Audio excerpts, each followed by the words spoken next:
بھی گیا تو انہوں نے اپنے پروردگار سے دعا کی کہ میں ان کے مقابلے میں کمزور ہوں، بس تو ہی بدلہ لے لے۔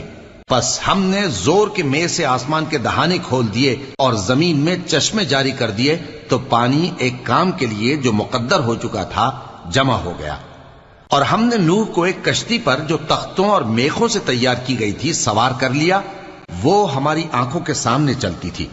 یہ سب کچھ اس شخص کے انتقام کے لیے کیا گیا جس کو کافر مانتے نہ تھے۔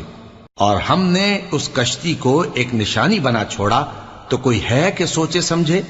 سو دیکھ لو کہ میرا عذاب اور ڈرانا کیسا ہوا۔ اور ہم نے قرآن کو سمجھنے کے لیے آسان کر دیا ہے، تو کوئی ہے کہ سوچے سمجھے؟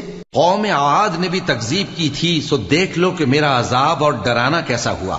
ہم نے ان پر ایک رہتی نحوست کے دن میں زبردست آندھی چھوڑ دی، وہ لوگوں کو اس طرح اکھیڑے ڈالتی تھی